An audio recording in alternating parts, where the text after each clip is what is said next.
अस्सलाम वालेकुम। जी सर, वालेकुम अस्सलाम। जी कैसे हैं आप लोग? सब ठीक हैं, खैरियत से हैं? सर अल्हम्दुलिल्लाह, आप सुनाएं। अल्हम्दुलिल्लाह। अच्छा, today we are about to discuss procedure of trial before the court of sessions. Yes sir. Now first of all, pen point, what is trial? Trial is the process of evaluation of evidence by the authority created by the law, for example, the court.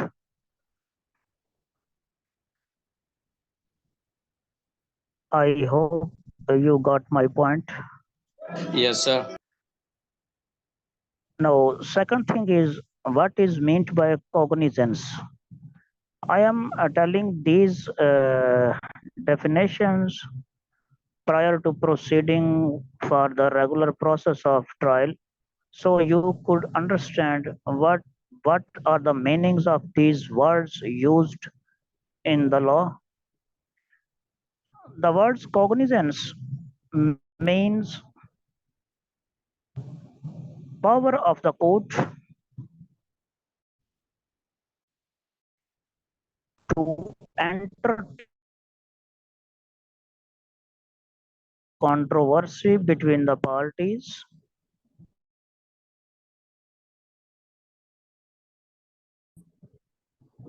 Sir आपकी voice Different clear नहीं आ रही है elements. इसमें। The term cognizance means power of the court, authority of the court to entertain and decide the matters of controversy between the parties. Now, आपके ख्याल में when the court is deemed to have taken cognizance of the case, taking cognizance of the case is a judicial application of mind after evaluation of certain evidence, whether in shape of oral statements or in shape of documents by the court, when it comes to the conclusion after applying the judicial mind that yes, such and such act has been committed by any person, whether known or unknown, and such act has been mentioned by the local law as an offense or as a crime. आवाज सबको ठीक तरह आ रही है? Hello,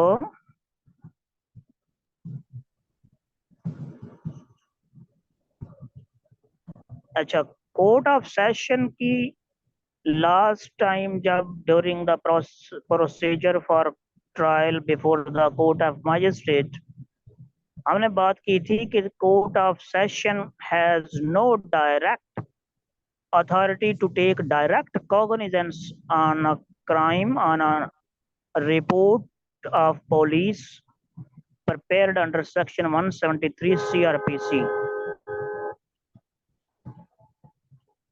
court of session सिर्फ उस सूरत में कॉग्निजेंस लेगी according to criminal procedure code जो केस उसको ट्रांसफर होगा under 193 CRPC by the court of magistrate as that case triable by the court of session. सबको आवाज मेरी आ रही है? हेलो,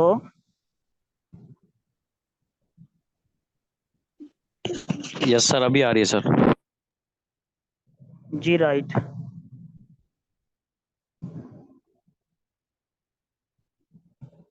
अच्छा, तो कोर्ट ऑफ सेशन का ये अब तय हुआ कि court of session shall take cognizance of the case after the case has been sent up by the magistrate to the court of session.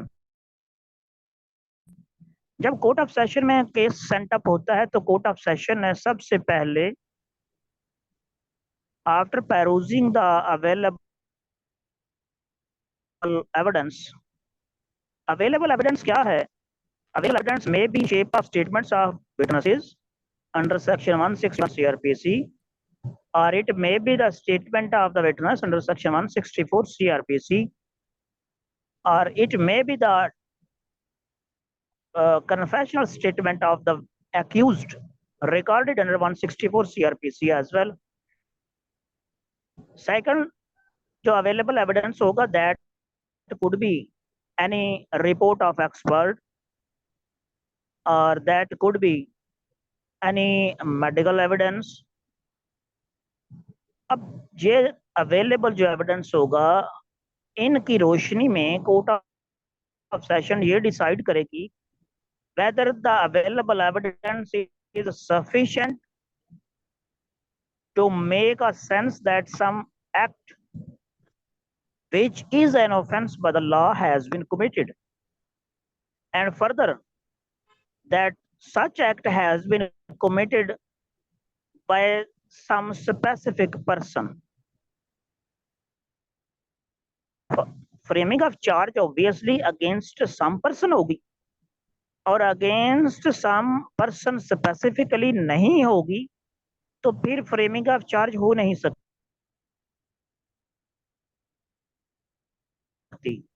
अब फ्रेमिंग ऑफ चार्ज है the concise the precise statement of the allegations levelled by someone against some other person that he has committed such and such offense, such and such act which is an offense. In order to make the person against whom the charge has been framed, let him to what nature of allegations are leveled against him, what kind of act is going to be proved against him, and how he could make his defense in advance. जब evidence available evidence peruse करने के बाद court of session has concluded after application of judicial mind that yes, there is a sufficient evidence regarding establishing the commission of some act which is an offense by some specific person. जब इस conclusion पे आएगा court, then he shall summon the accused persons. The moment the court summons the accused persons, this moment is deemed that court has taken the cognizance of the case. अब इस पे एक और बात याद रखें कि cognizance of case होती है, cognizance of offense नहीं है।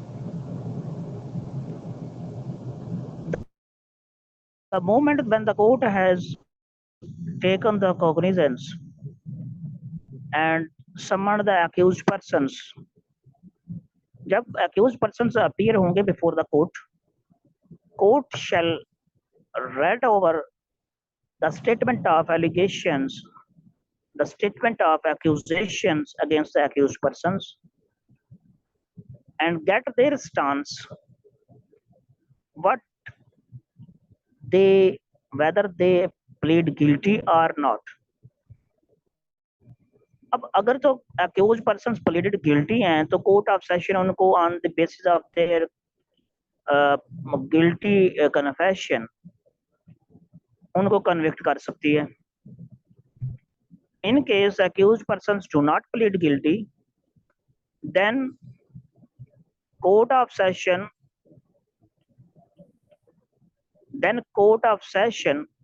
shall direct the prosecution to produce the evidence whatever prosecution has against the accused.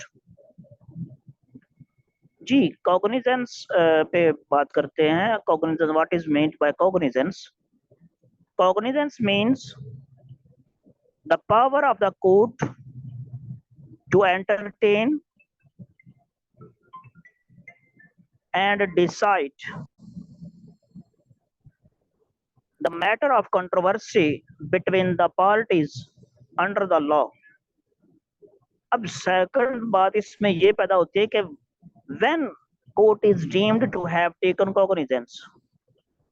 Court is deemed to have taken cognizance the moment it issues the process for the appearance of accused persons. And when the process is issued for the appearance of accused persons, when after submission of a police report under section 173 CRPC, the court evaluates the available evidence and after applying the judicial mind, court thinks that there is sufficient evidence regarding the commission of some offense against some person. जी, अब हम आते हैं कि then when the court directs the prosecution to produce the evidence, the prosecution evidence shall be produced before the court. When the prosecution evidence is produced before the court, every witness shall be first examined in chief. Then that witness shall be cross-examined by the adverse party. And after the witness has been cross-examined by the adverse party, the party producing the witness has right to re-examine the witness with the permission of the court. अब examination in chief जो है, that shall be only to the relevant facts. अब जब cross examination होगा तो उसमें जो questions हैं that may not only be confined to the relevant facts. Those questions may not only be confined to the facts mentioned in the examination in chief, but during cross examination, leading questions may also be asked. Same like that जब cross examination के बाद आप re examination करेंगे। अब re examination और examination in chief, हमने बात की सबसे पहले एग्जामिनेशन इन चीफ होगा। एग्जामिनेशन इन चीफ वही पार्टी करती है जिसने विटनेस को प्रोड्यूस किया है। अब क्रॉस एग्जामिनेशन जो है वो पार्टी करेगी जिसके अगेंस्ट विटनेस प्रोड्यूस हुआ है। अब री एग्जामिनेशन वो पार्टी करेगी जिसने विटनेस प्रोड्यूस किया था। अब री एग्जामिनेशन की यहाँ पर सर्टन कंडीशंस हैं, लिमिटेशंस हैं। री एग्जामिनेशन सिर्फ और सिर्फ उन हालात में हो सकता है when there appears a need for explanation of some facts which has been introduced for the first time during cross examination, and that is also conditioned that before the witness can be re-examined, permission of the court must be obtained. अच्छा, अब जब prosecution की evidence complete हो गई है, witnesses तमाम record हो गए हैं, उनका एग्जामिनेशन इन चीफ हो गया है, क्रॉस एग्जामिनेशन हो गया है, और लेटर ऑन जो प्रोसिक्यूटर है ही shall close his evidence, prosecution evidence close की जाएगी। अब प्रोसिक्यूशन एविडेंस क्लोज करने के बाद कोर्ट जो है वो विटनेस को, वो जो एक्यूज्ड है उसको इस कोई भी क्वेश्चन कर सकती है, जिसे हम कहते हैं क्वेश्चन एयर अंडर 342। अब 340 सेक्शन और सब सेक्शन 2 अलग है और 342 सेक्शन अलग है सीआरपीसी का। 342 के तहत, सीआरपीसी के तहत, court can put any question regarding the relevancy of any fact or evidence brought before the court during evidence during trial, which court considers that this evidence is adverse to the interest of the accused, or that this evidence shows the relevancy of guiltiness or involvement of the accused in this occurrence.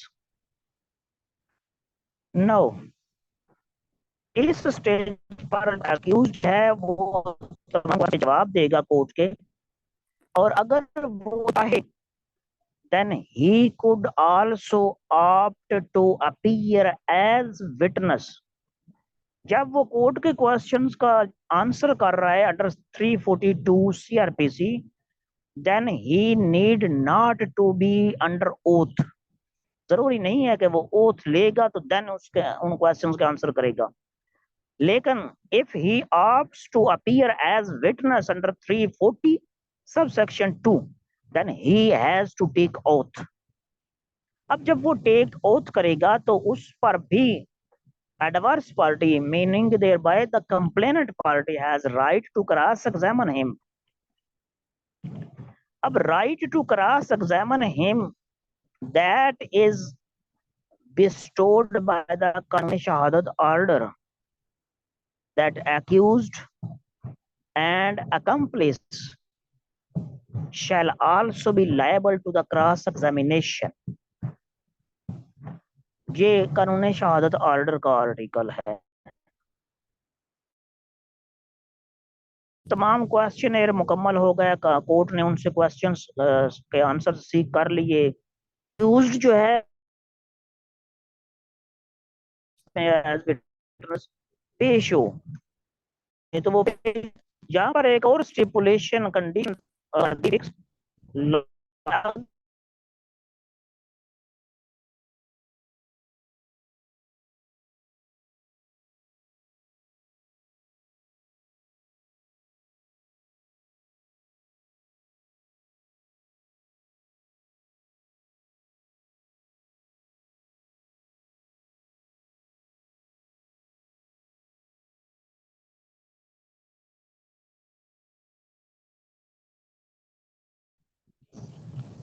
अब आप अगर accused जो है वो himself appear नहीं होता as witness under section 340 sub section 2, तो इस बेस पर आप उसके अगेंस्ट कोई भी किसी तरह की एडवर्स इन्फ्लुएंस ड्रा नहीं कर सकते।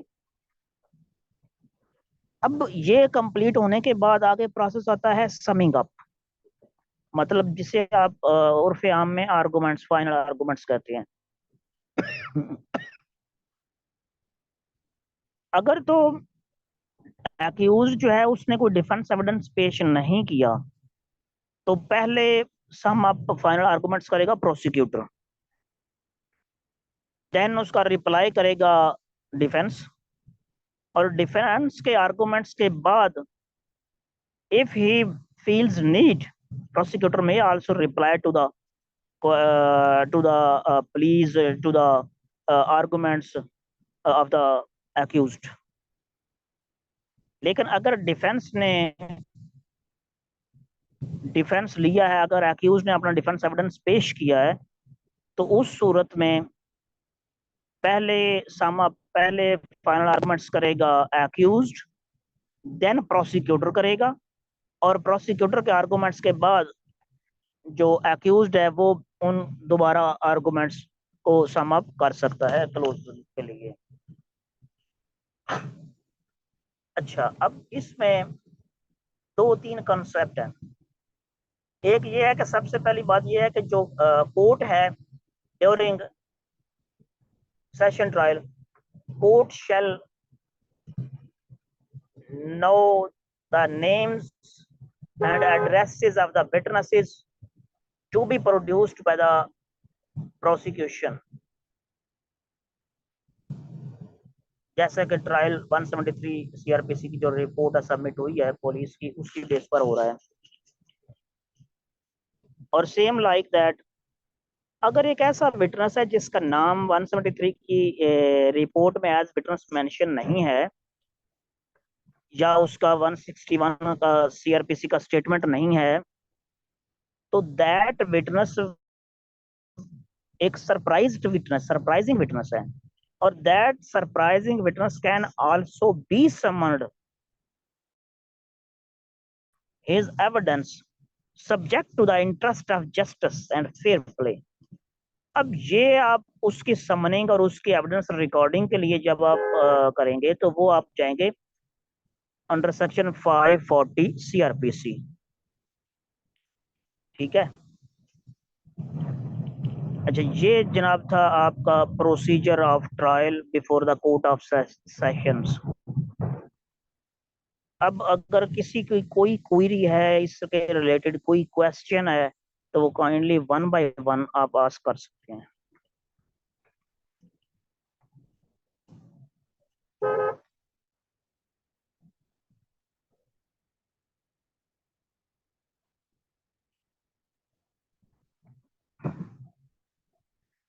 Plea. What is meant by plea? Plea means the stance, any stance taken by any party before the court. अब प्ली डिफेंस की भी हो सकती है, प्ली प्रोसिक्यूशन की भी हो सकती है। जी, any other question please.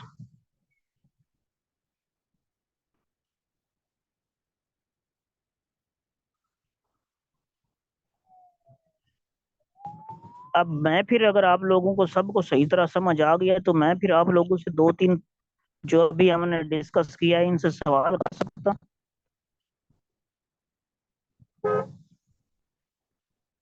Who can tell me when the court is deemed to have taken cognizance?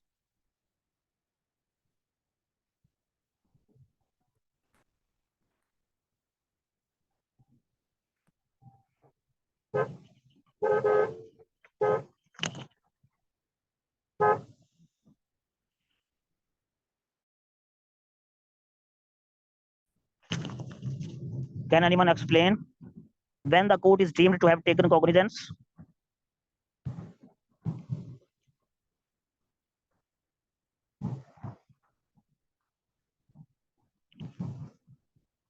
अब ये एक सेकंड डिबेट है कि कंपाउंडिंग ऑफ ऑफेंस। अब ऑफेंसेस जितने भी हैं किसी भी लॉ में, चाहे जनरल लॉ है चाहे स्पेशल लॉ है, उनको कैटेगराइज किया गया है whether the offence is compoundable और नॉन कंपाउंडेबल। अब जो कंपाउंडेबल है वो कंपोजिशन उस पे सुलह हो सकती है, ये तो वैलिड बात हो गई। अब जो नॉन कंपाउंडेबल ऑफेंस है, लॉ ने जिसको नॉन कंपाउंडेबल डिक्लेयर किया है, कंपोजिशन कंपाउंड उसको भी किया जा सकता है। Why? The sole parameter is that whether the public policy warrants the composition. देखें, अगर तो कंपोजिशन जो है पब्लिक पॉलिसी के पैराए में आती है कंपोजिशन, तो फिर उसको कंपोजिशन, चाहे आल दो लॉ ने इसको इटसेल्फ एक्सप्रेसली नॉन कंपाउंडेबल भी करार दिया है, फिर भी आप कंपोजिशन कर सकते हैं। इस पे केस लॉज भी मौजूद हैं। लेकिन जहां तक बात है क्रिमिनल प्रोसीजर कोड की, तो उसने कैटेगराइज कर दिया है कि जी कंपोजिशन सिर्फ उन्हीं केसेस में होगी जो हमने कंपाउंडेबल डिक्लेयर किए हैं, और जो हमने कंपाउंडेबल डिक्लेयर नहीं किए उनमें आप कंपोजिशन नहीं करेंगे। लेकिन जिनके इंटरप्रिटेशन ऑफ लॉ कोर्ट्स का एवेन्यू है, तो कोर्ट्स ने इसको बड़े अच्छे तरीके से सॉल्व आउट किया है कि जी आप नॉन कंपाउंडेबल ऑफेंसेस में भी कंपोजिशन कर सकते हैं, but the parameter is to be considered as public policy. जी, एनी अदर क्वेश्चन?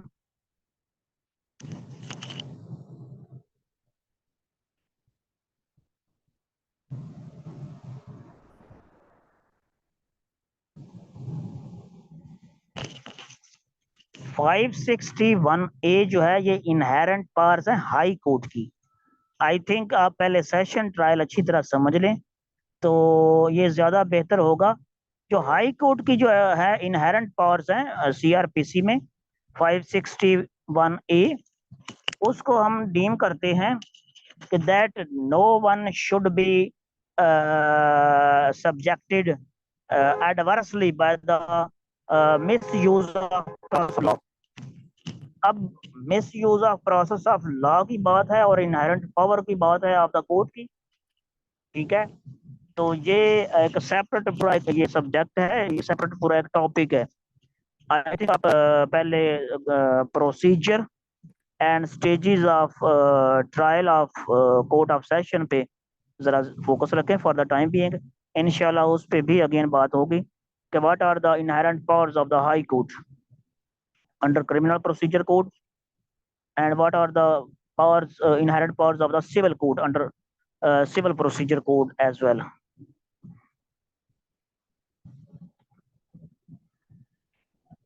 जी तो कोई दोस्त मुझे ये बताना पसंद करेगा when the court is deemed to have taken cognizance of the case, at what stage cognizance is to have taken, किस स्टेज पे समझा जाएगा कि कोर्ट ने कॉग्निजेंस ले लिया है।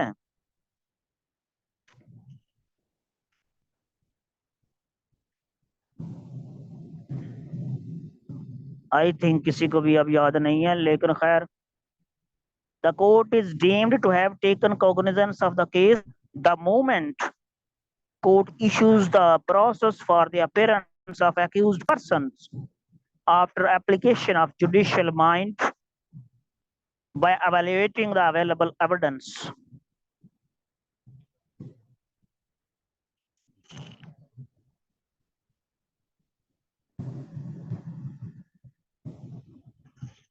जी any other question please।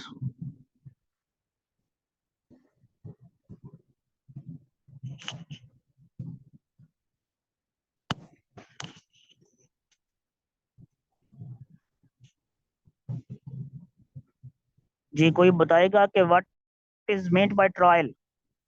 हम यही बात कर रहे हैं ना, trial of court of session, procedure of trial of court of session, what is meant by trial.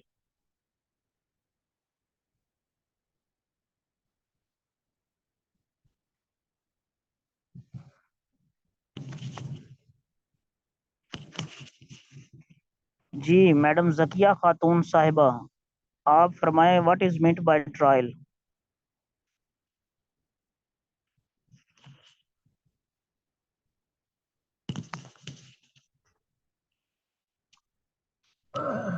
A trial is simply when the court is taking the cognizance of any specific issue. नहीं, आपने थोड़ा सा ज्यादा इसको enlarge कर दिया है।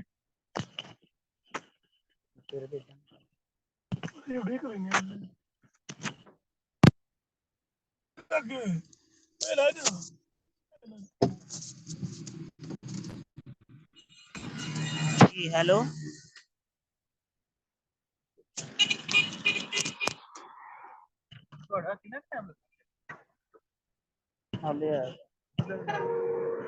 जी hello, जी जी sir. अस्सलाम वालेकुम। अच्छा मैम, हमने बात की थी trial. Basically trial is the process of evaluation of evidence produced by the parties by the court। जी अब समझ आ गई। जी sir. What is meant by term cognizance।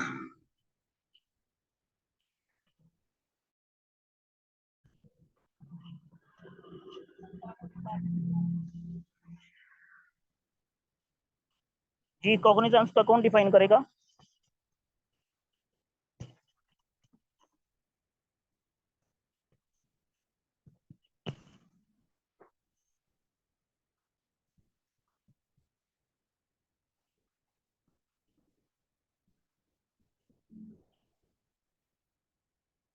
जी भुट्टो साहब काइंडली आप डिफाइन करें जरा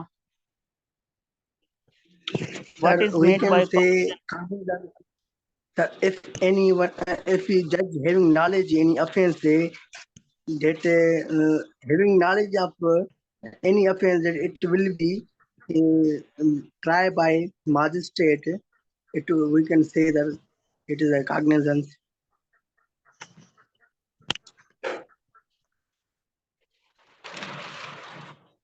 कॉग्निजेंस आप सुन लीजिएगा काइंडली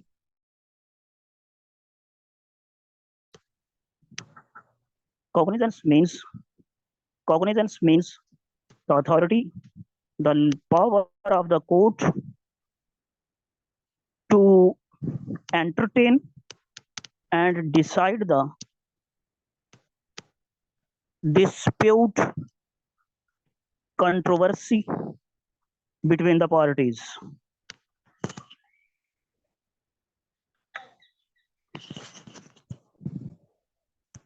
जी आप समझ आ गई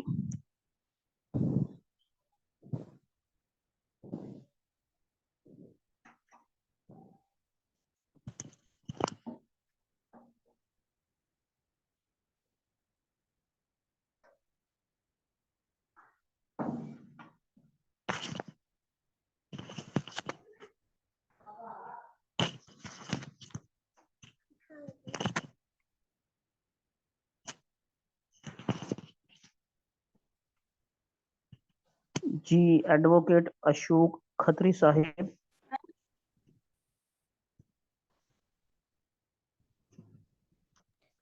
सर कॉग्निजेंस और ट्रायल में फिर क्या फर्क हुआ, थोड़ा सा डिफाइन करें।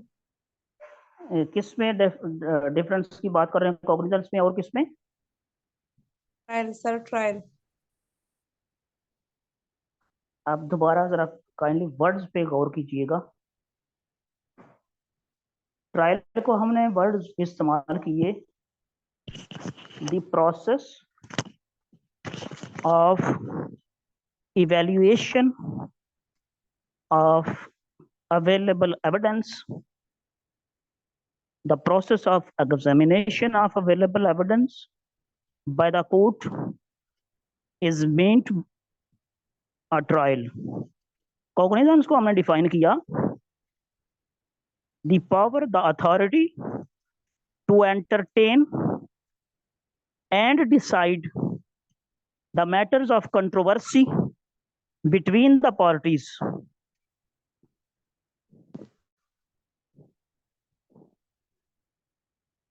जी Got it, ma'am sir. Zakia Sahiba ji now you understand जी सर, जी सर। थैंक यू जी mister advocate Ashok Khatri Sahib ji sir. what is meant that court has taken cognizance of the offense when the court is deemed to have taken cognizance of the offense अब बताइएगा मुझे kindly कि कब हम समझेंगे कि अब कोर्ट ने कॉग्निजेंस ले लिया है सर मैंने अभी 2 मिनट पहले ही ज्वाइन किया है आपको।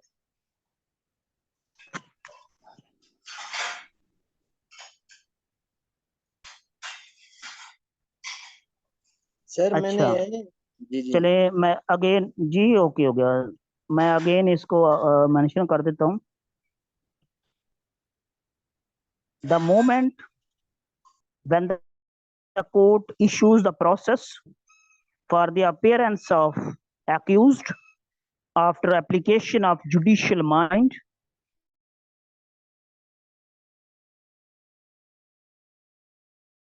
that moment is deemed case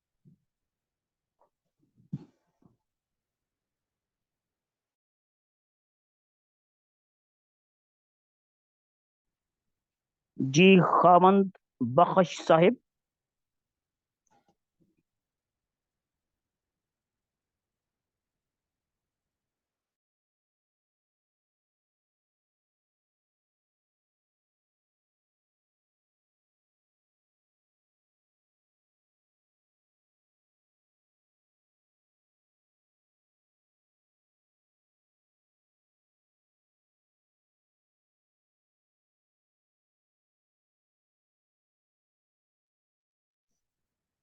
ji Bakhsh Sahab kindly आप फरमाइएगा। What is the difference between statement under section 340 and statement under section 340 subsection 2 and under section 342 CRPC?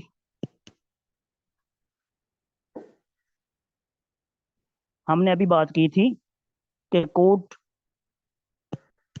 Statement of accused record करेगा under section 342। फिर हमने ये भी बात की थी कि कोर्ट जो है वो statement of accused under section 340 sub section 2 भी रिकॉर्ड कर सकता है। तो काइंडली आप फरमाइएगा इन दोनों में डिफरेंस क्या है।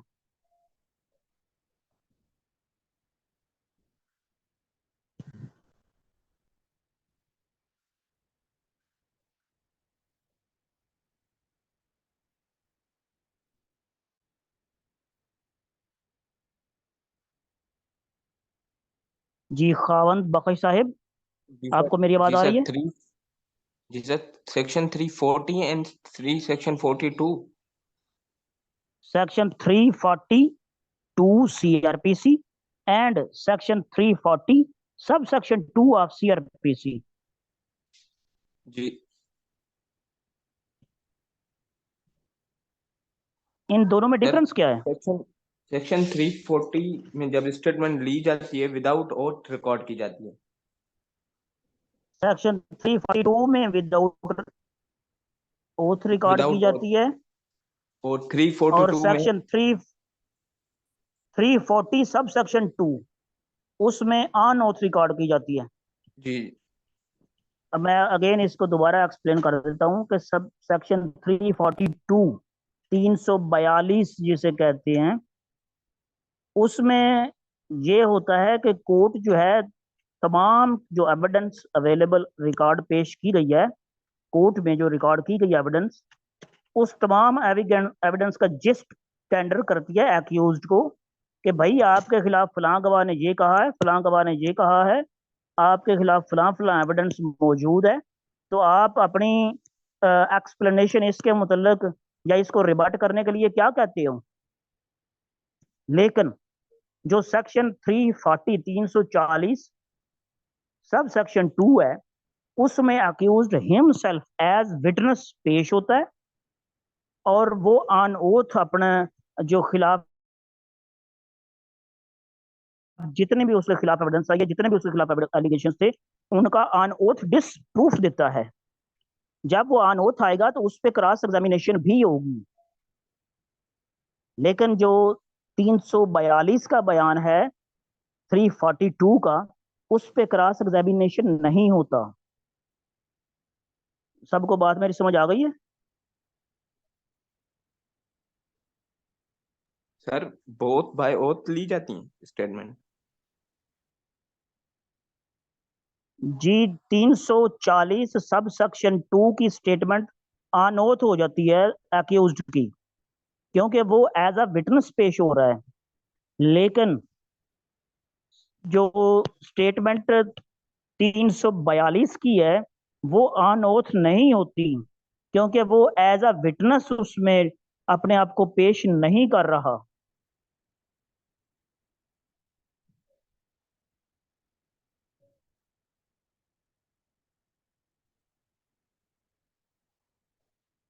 जी एनी अदर क्वेश्चन, किसी को कोई सवाल हो माइंड में काइंडली। तो आज हमने बात की है what is meant by cognizance. आज हमने बात की when the court is deemed to have taken cognizance. फिर हमने बात की what is meant by trial. फिर हमने बात की what are the stages of the trial. फिर हमने बात की after conclusion of trial who will sum up the case firstly and who will reply the case। किसी को किसी किस्म का कोई सवाल है काइंडली तो अभी आप बताएं।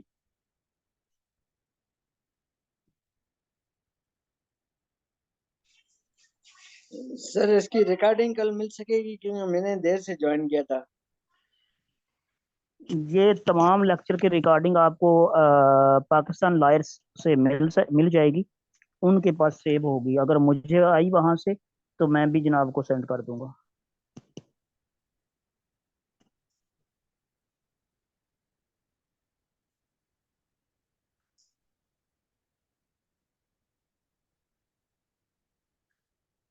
जी, एनी अदर क्वेश्चन? किसी का कोई सवाल हो? अताउल्लाह भुट्टो साहेब।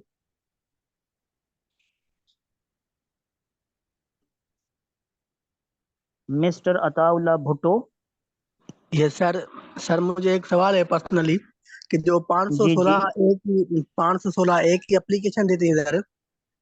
जी सर जी जो जी पुलिस पुलिस वाला कोई प्रॉपर्टी होती है, बाइक होती है, मोबाइल होता है, फिर हम पुलिस जो छीन के लेती है, कोई ऑफेंस में जी मुलवस हो या ना हो, कोई भी जी जाए वारदात पर, तो हमें जी एप्लीकेशन मजिस्ट्रेट को देते हैं।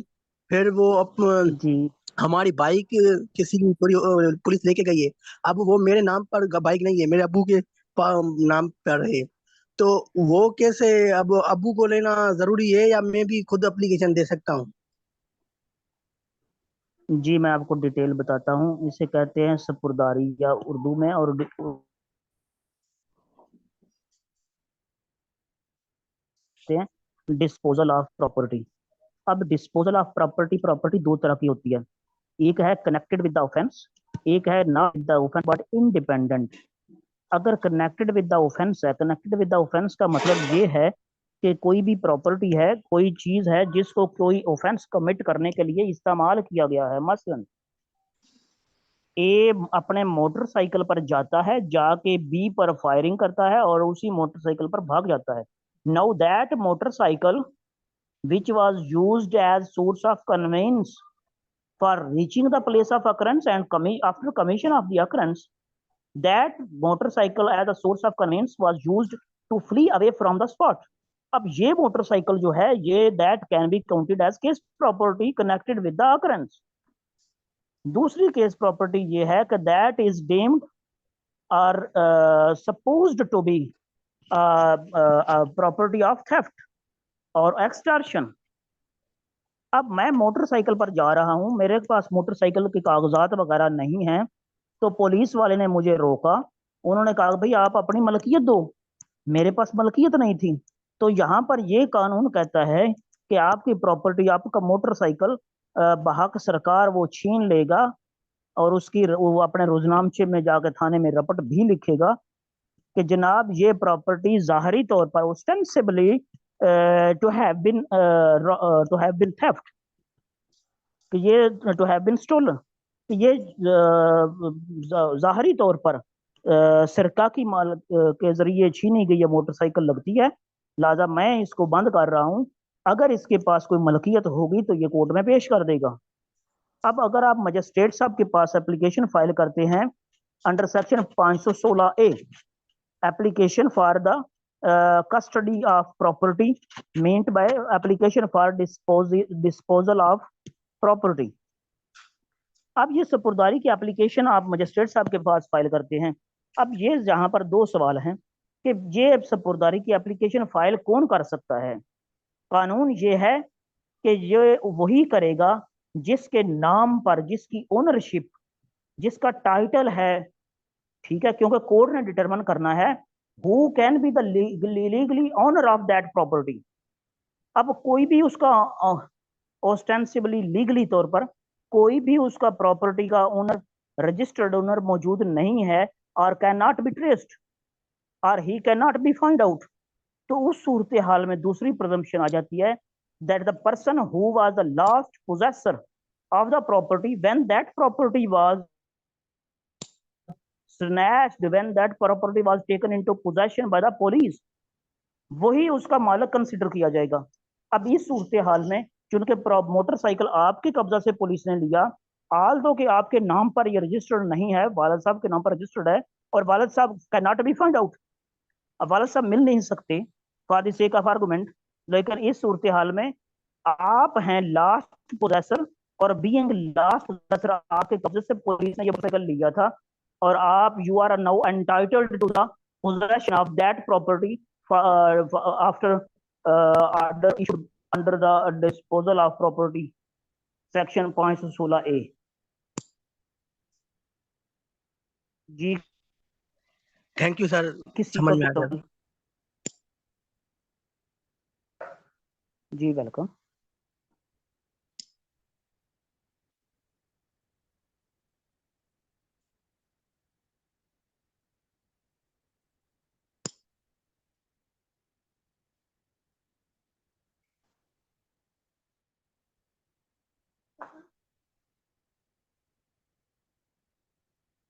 जी Pakistan lawyers please.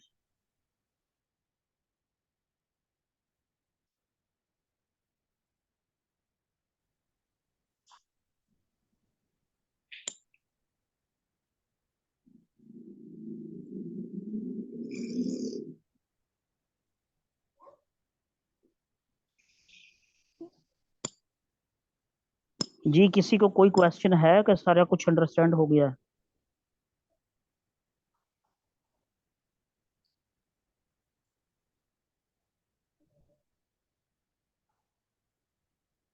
Ji Pakistan lawyers please.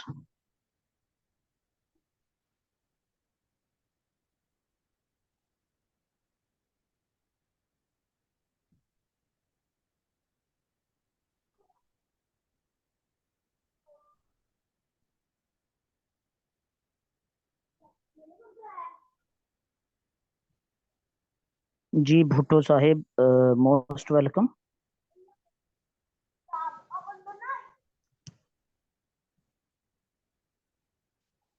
Ji Pakistan lawyers can you listen me please?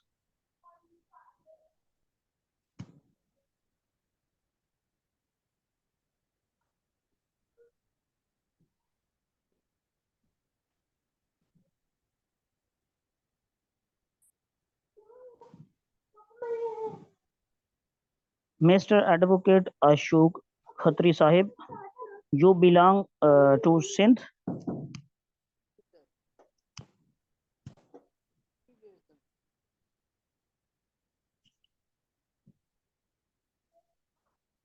of India. Sorry. जी इंटीरियर सिंध में रहता हूँ, इंडिया के बॉर्डर पे, डिजर्ट अच्छा एरिया, अच्छा जी राइट हो गया। जहाँ कानून नाम की कोई चीज नहीं है।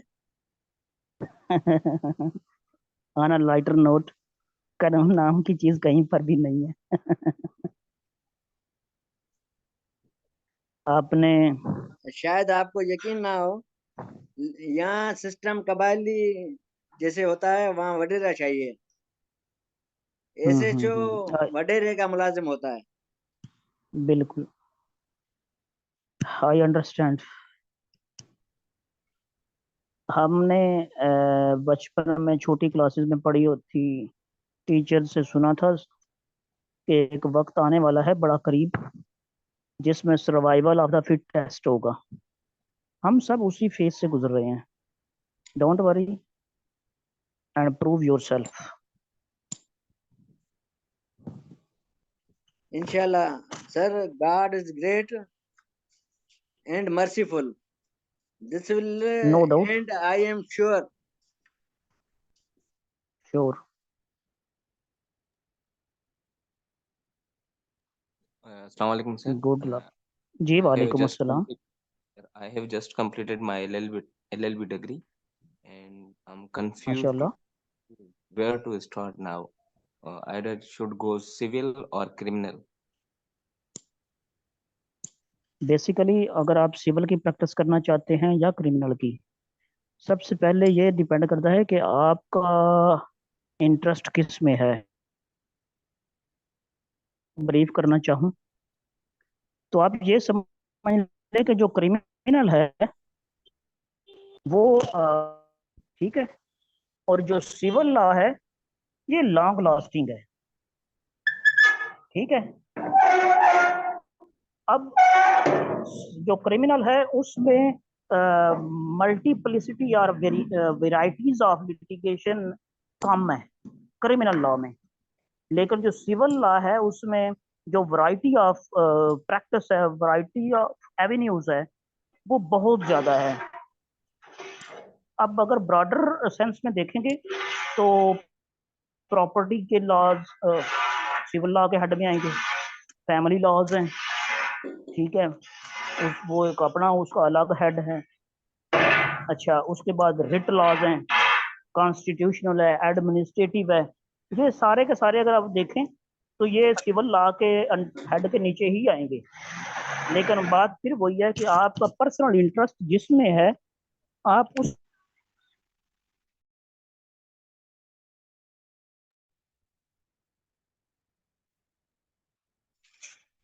प्रैक्टिस करना चाहते हैं, उस एरिया में किस लॉ की वायलेशन ज्यादा है?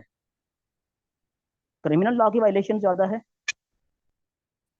सिविल लॉ की वायलेशन, प्रॉपर्टी लॉज की, फैमिली लॉज की, बैंकिंग लॉज की? आप उस हिसाब से अपने आप को शेप करें, क्योंकि अगर प्रैक्टिस करनी है तो you need some practical situations to earn.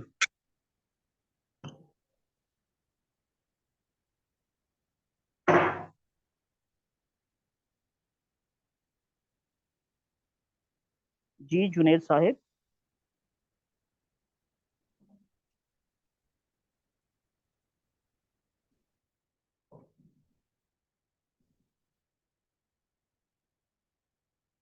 Ji Pakistan lawyers, अस्सलाम वालेकुम।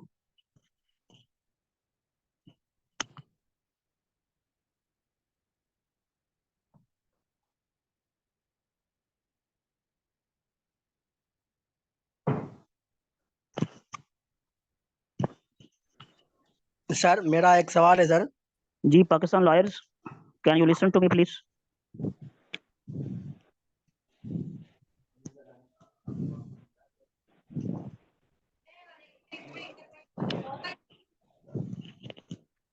सर मेरा एक सवाल है सर। जी जी। सर अगर मैं सर एलएलबी भी कर रहा हूँ, प्रैक्टिस भी कर रहा हूँ, मगर मैं अभी फाइनल ईयर का स्टूडेंट हूँ ना का, मुझे एक साल तो लगेगा इंटीमेशन भेजने में, गेट देने में। तो इस बीच में मैं प्रैक्टिस भी कर रहा हूँ और इन द मीन टाइम मैं जुडिशियल मजिस्ट्रेट के बुक्स पढूं, तो क्या मैं जज हो सकता हूँ? तो मैं मतलब मैं प्रैक्टिस जो करता हूँ उस वो कोई फायदा देगा मुझे जज बनने के लिए सर? जी बिल्कुल 100% आपको फायदा देगा। अच्छा सर, एक ठीक और है। Out of academics. हेलो। जी जी, अस्सलाम वालेकुम। वालेकुम अस्सलाम। जी सर, मैंने ऑब्जर्व किया है मोस्टली लॉयर्स, अगर उन लोगों ने सिविल जज का एग्जाम क्लियर भी किया होता है तो वो 2 साल प्रैक्टिस एज अ जज एक्ट करके फिर रिटायरमेंट देकर फिर से एज अ लॉयर कंटिन्यू कर रहे हैं। क्या रीजन हो सकता है? मतलब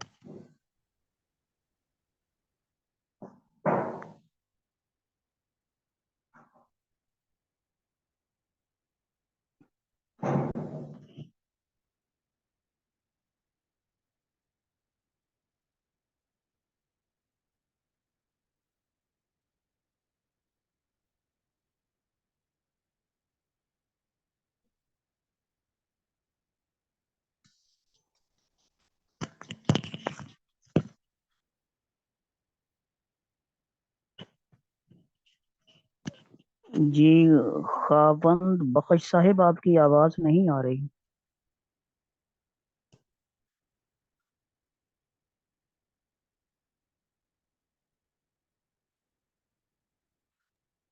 पाकिस्तान लॉयर्स। अच्छा सर, खावंद बख्श साहब ये कह रहे हैं कि पहले जो 2 साल प्रैक्टिस करके फिर जज बन जाते हैं, जज बनने के बाद 2-3 साल बाद वो रिटायरमेंट लेके वापस से लॉयर की प्रैक्टिस क्यों शुरू करते हैं? इसकी वजह क्या है? ये उनकी अपनी लाइकिंग है कि मे भी उनको प्रैक्टिस में ज्यादा फील होता है कि वो अच्छा उनका एक्सपोजर है, प्रैक्टिस में वो अच्छा अर्न कर सकते हैं। और बीइंग जज तो आपकी एक लिखी पढ़ी पे है ना।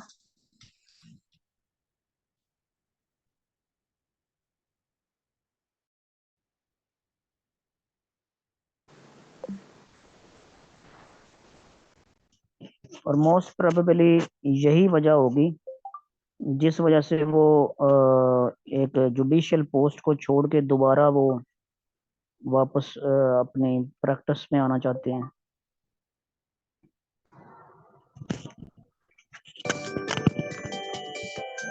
Sir, excuse me sir, ji ji.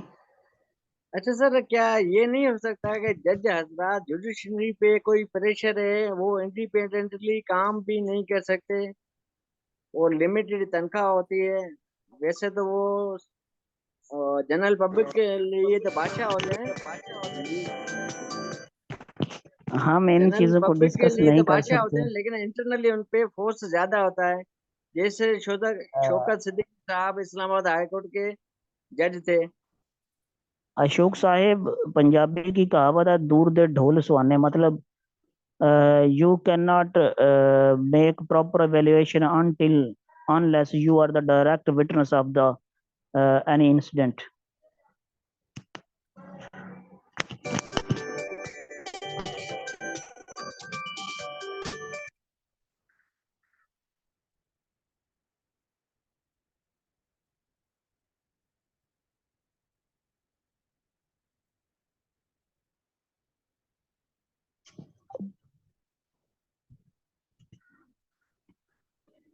Ji, Pakistan lawyers, are you hair?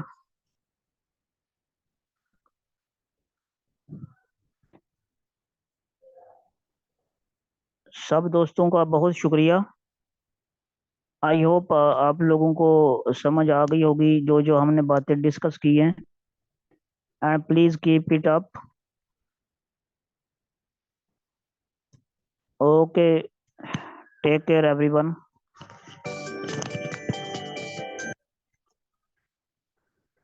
Allah Hafiz.